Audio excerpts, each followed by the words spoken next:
She said it just after the clink of her spoon against the edge of the bowl. I'm not interested anymore. No raised voice. No warning. She didn't even look at me when she said it, just stared out the window, her gaze fixed on the barren tree outside as if she were narrating a change in season. I didn't answer. My hand paused briefly, the mug halfway to my mouth. Then I took a sip, as if she'd commented on the weather. Inside, the words hit like gravel poured slowly over my spine. But outside, I gave her nothing. The silence stretched thin between us. She didn't repeat it. I didn't ask her to explain. We sat in that quiet, only the scrape of her spoon and the tick of the wall clock breaking it apart. I've always believed that people tell you the truth when they think you won't use it against them. And that morning, she believed I wouldn't. Maybe that's why she said it that way. Not, I don't love you. Not, we need to talk. Just, disinterest. A colder word. Detached. Intentional. I finished my coffee, wiped the counter, and left for work without asking another thing. That night, once she fell asleep on the couch pretending to watch a baking show, I took out my laptop. I logged into our joint account, the one we used for household expenses. I moved $14,000 into a trust account I'd set up 2 years prior for an emergency that, until now, I hadn't defined. I then redirected her monthly discretionary card to a separate account managed through my attorney's office. It wouldn't bounce yet, just slow her down enough to notice. A small shift, nothing dramatic. But pressure builds under silence. I remembered the last time she looked at me like I mattered. 8 months ago. Our anniversary. Cielos, the corner booth under warm light and a jazz cover of something she used to hum while cooking. She leaned across the table that night and touched my face, her thumb resting just below my eye. You still make me feel like I'm 20, she'd said, wine pooling in her glass like liquid ruby. Now, she barely made eye contact at breakfast. The next day, she lingered longer over her phone. I watched from the edge of my book as she swiped through her banking app, her thumb tapping harder than usual. Her eyes tightened, just slightly. Then she glanced at me. I didn't look up. She said nothing that evening. But the next morning, after I came in from my run, she was waiting in the hallway, still in her robe. I didn't mean it that way, she said. Her voice was soft, unsure, almost wounded. She stepped closer, as if physical proximity could edit the sentence from 2 days ago. I looked at her, not with anger, not with bitterness, just clarity. Her robe was loosely tied. Her hair was up. There was a time when that image would have stirred something in me. But now I just registered details. I know what you said, I replied. Then I stepped around her and headed upstairs, letting her silence trail behind me like smoke from a dying candle. There was a time when I would have asked her what she meant, when I would have tried to fix whatever was broken between us, but I'd learned something crucial in that moment at breakfast. You don't fix what someone has already chosen to walk away from. You prepare for the next move, quietly, strategically. That night, I changed the passwords on my personal investment accounts. I backed up all our shared documents to an encrypted cloud folder. I made a quiet appointment with an estate attorney I trusted more than the one we'd used when we bought the house. She thought I was still digesting what she'd said. But I wasn't. I was already moving. 2 weeks later, I sat across from my attorney in a narrow downtown office lined with aging law books and framed degrees. We were discussing a trust update, a pretense mostly. I needed to formalize my next moves without tipping my hand. I brought the household account statements with me. We'd reviewed them before, but I told him I wanted a full audit this time. Just to make sure there aren't any loose ends, I said. He didn't ask why. He knew the look in my eyes. Focused, unsentimental. The kind that signals more than financial housekeeping. 3 days later, I had my first confirmation. 2 hotel charges. One in Newport. One in Stamford. Both booked under her name. The dates aligned suspiciously with weekends she claimed to be visiting her sister in Vermont. But her sister and I had never been close. No reason to cross-verify. Until now. I stared at the receipts in my inbox, the hotel names quietly mocking everything I'd ignored. I remembered one of those weekends. She came home late Sunday, carrying a white paper bag from a bakery she claimed was a family favorite. I remember her smell when she leaned in to kiss my cheek, sweeter, sharper. New perfume. She said it was a gift. I hadn't asked from whom. I didn't confront her. Instead, I pulled out a rarely used tool, a forgotten data export from our shared mobile plan. A side effect of modern living, one cloud login, and you can map out someone's habits with the precision of a GPS drone strike. Patterns emerged. Late night calls around 11:30 p.m. outgoing, always to the same number. Texts in bursts, clustered between 8 a.m. and 10 a.m., like morning rituals. I copied the number and set it aside. Then I called a forensic accountant I'd once hired during a corporate acquisition. This time, I fed him a different story: internal restructuring. Need to make sure no leakages are slipping through a personal shell company. Discreet and thorough, I emphasized. He nodded once, no questions asked. I knew he'd find it. And he did. 10 days later, he flagged a storage unit lease paid through a shell account tied to a small consulting firm. The signature on the payment authorization matched her maiden name. The firm had no online presence, no office, and no clients. It was a ghost company, but the lease was real. A unit about 40 minutes from our house, registered under a name I hadn't heard in years, one she used before we were married, back when she briefly freelanced as a design consultant. People forget what they leave behind in their own history. The accountant sent me everything: payment schedules, the LLC registration, the mailing address. It was all too neat, too clean, too intentional. I thought about the night she told me she was not interested anymore. That breakfast, the careful casualness in her tone, like a chess player offering a draw before unleashing the final combination. I stared at the lease document until the page blurred. This wasn't about boredom, or drifting apart. This was a woman with a second life, hidden just out of reach. And now I was about to reach it. I waited until a Tuesday afternoon, midweek, when she was supposed to be leading a client workshop in Boston. She left early that morning, suitcase in hand, blazer over her shoulder, and a kiss that barely grazed my cheek. I gave her a soft smile in return, the same one I'd been rehearsing in the mirror for days. As soon as her car turned the corner, I opened the garage, pulled out my old duffel, and drove to the address on the lease. The storage facility was exactly what you'd expect: gray, low, quiet. A lonely American flag flapped half-heartedly at the gate. Unit 174 was tucked toward the back, discreet but accessible. I entered the PIN code from the account statement. The lock clicked open like a reluctant confession. Inside, it was clean, not dusty. That was the first red flag. A few sealed boxes lined the wall. One was open. Inside, a pair of men's dress shoes, size 11. Leather. Italian. Polished. I don't wear Italian shoes. Never have. My style's practical, American-made, steel toe if I can help it. There was also a designer watch. Gold casing, deep blue face. Expensive. Still ticking. There was cologne too, not the scent I use. This one was bolder, heavy. The kind of thing a man wears to be noticed. The kind of scent that lingers on fabric. I checked the bottom of the bottle. Half gone. Underneath, a stack of receipts bound with a rubber band. A few handwritten notes, pages torn from a planner. My name wasn't on any of them. But one name appeared more than once: Erin K. The handwriting wasn't hers. It was masculine, sloppy, confident. One of the notes read, "Meet you after Thursday drinks. Em said she'd be late." She never signed her name with just an initial. Not in anything official. Not to me. I sat on the concrete floor and let the echo of it hit me. My wife was storing parts of another man's life. Protected. Hidden. Intentionally preserved. The watch glinted in the dim light. I took a photo of it. Then one of the shoes. The cologne. The notes. Every angle. No touching. No rearranging. I wanted everything preserved exactly as I found it. On the drive back, I kept repeating that name, Erin. The familiarity tugged at something just out of reach. Then it hit. 2 years ago, we went to her office holiday party. I shook hands with a man who laughed too loud, touched her shoulder when he thought I wasn't looking. "Erin from marketing," her coworker had said with a smirk. "The guy with the stories." She told me later he was annoying. Always oversharing. Left the company after some HR complaints. I checked LinkedIn that night. Erin K., former senior marketing director at her firm. Left the company 6 months ago. Right when she started working late. I began logging everything. Her comings and goings, calendar shifts, even her tone on certain phone calls. I installed a GPS tracker under her car, tucked behind the rear bumper where the mechanic wouldn't see. Nothing fancy. Just enough to verify locations. And then I did something I hated. I placed a passive recorder on the landline in the study.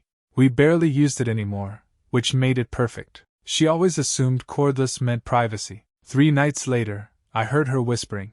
It was after midnight. I was in the garage, pretending to clean the workbench. The recorder was synced to my phone. Her voice was low, soft, unfamiliar in its intimacy. No, he still has no idea. Just a little longer. A beat of silence. Then a laugh. And then the line clicked off. I stood there, hand on the wrench. I hadn't moved in 10 minutes, the phone still warm in my palm. Just a little longer. She thought I was in the dark, but I was already assembling the light. The financial trail was the next step. I knew she'd gotten smarter after the storage unit. No more personal receipts. No more obvious bookings under her name. But she was still moving money. And money always talks, even when everything else lies. I went back to the forensic accountant. I want you to trace any payments, transfers, or deposits that don't originate from our known income streams, I said. Every wire. Every shell. He raised an eyebrow but didn't ask why. By then, he understood the game. He'd seen the preliminary pieces. Now he was watching a puzzle come into shape, and he liked puzzles. A week later, he called me in. There were multiple transfers labeled as consulting fees, each routed through obscure intermediary accounts. Nothing massive, just small enough to slide under regulatory flags, but they added up. Nearly $38,000 over 9 months. The recipient name raised the hairs on the back of my neck. M. Everett LLC. Everett is my brother's middle name. The accountant didn't know the connection, but I did.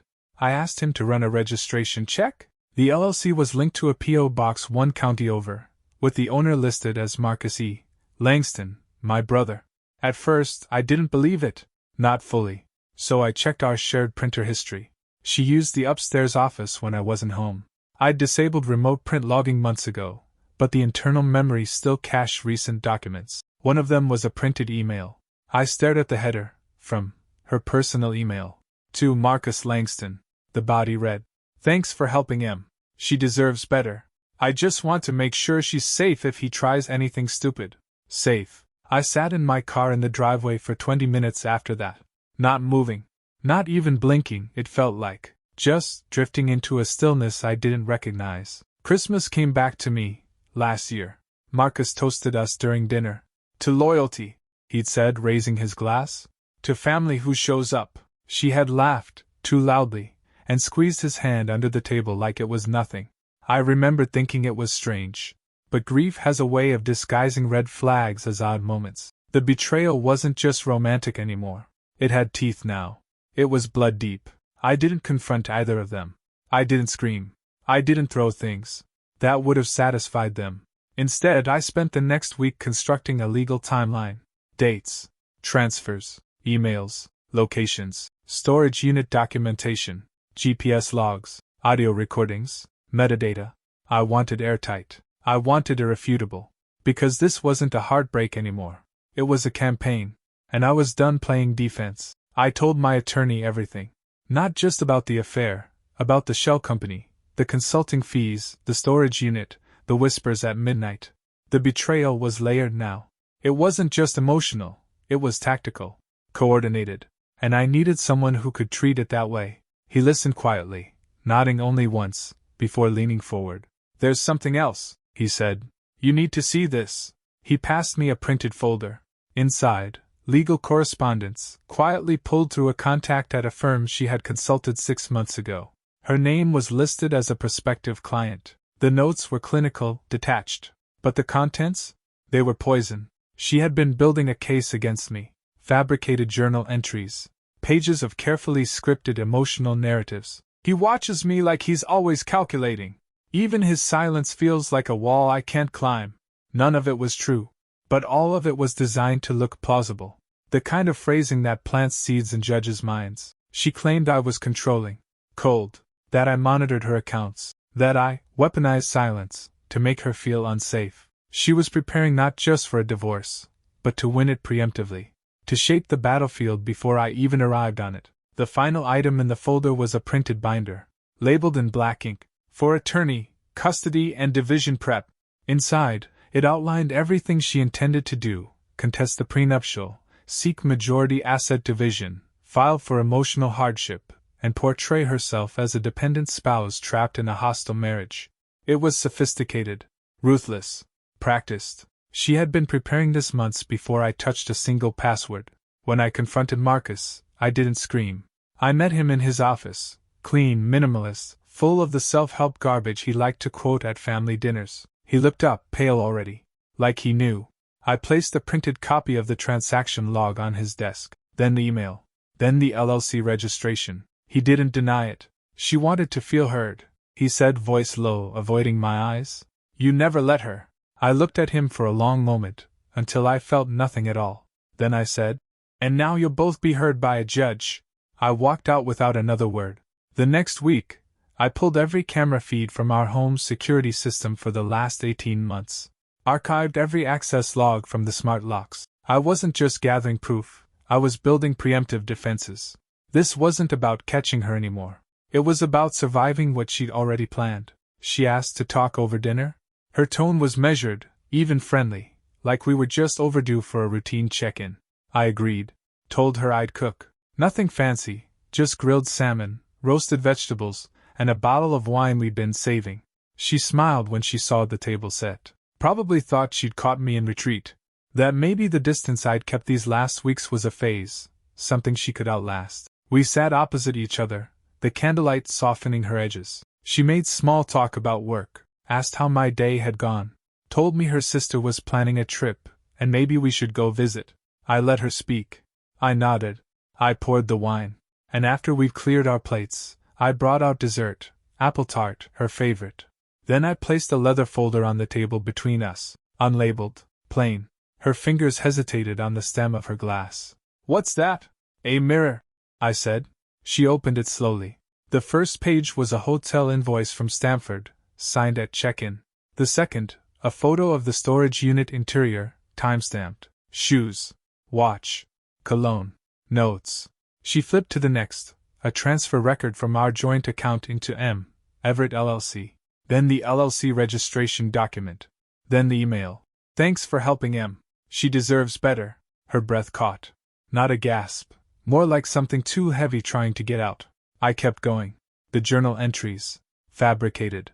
Contradicted by months of GPS and access logs. Emotionless and dated in her handwriting. The draft of her legal strategy. Custody plans. False claims of abuse. Projections of emotional hardship. Her hand was trembling now. She began. No, I said, quiet and final. She looked up at me, eyes wide, watering. The makeup she wore for effect, not warmth, started to smear beneath her lashes. I didn't mean. You lost the benefit of my silence. I slid one final document toward her, signed divorce papers. Everything pre-negotiated. Ironclad prenup. No claim to the house. No continued access to any financial assets she hadn't earned herself. A clause barring future defamation. This is everything you asked for, I said. You're free. Just not in the way you imagined. She stared at the papers like they might rearrange themselves into mercy. Her lips parted, but no words came out. Then the pen in her hand twitched, once, twice, before she signed. A jagged, broken line. Her signature used to loop confidently. Now it dragged.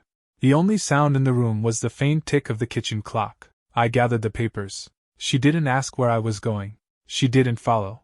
And I didn't look back. I thought the worst was over. Once the papers were signed, she moved out within a week. No farewell speech. No drawn-out apologies. She packed like she lived, with precision and detachment. I let her take what she wanted, within reason. The rest would be settled through attorneys. The house felt quieter afterward, but not emptier. Just more honest. Then my attorney called. I need you to see something, he said. His voice wasn't urgent, but it was different, calmer than usual, dangerous in its restraint. He forwarded a digital file, anonymously submitted to his office through an encrypted upload link. The sender wasn't traceable, but the documents were unmistakable. The first was a draft of a restraining order. In it, she accused me of being distant and watchful, saying I made her feel constantly observed, using silence to undermine her sense of safety. She claimed the environment in our home had become coercively hostile, even citing my invasive interest in finances. A narrative, carefully constructed, ready to be filed, if her plan had gone accordingly. The second file was worse, a letter addressed to the board of my company. She alleged that I'd misused company funds to hire private surveillance on her, claimed I had used confidential firm resources to track her location, print private documents, and intimidate her through control of digital data. All lies, and all provably false. She had written it as if she were preparing for war. But her timing had been off. She waited too long. By the time this file was leaked, the evidence I had built already contradicted every line. I had server logs, cloud backups, transaction histories, signed access authorizations, and ironically, her own words on the home recorder, whispering that I still had no idea.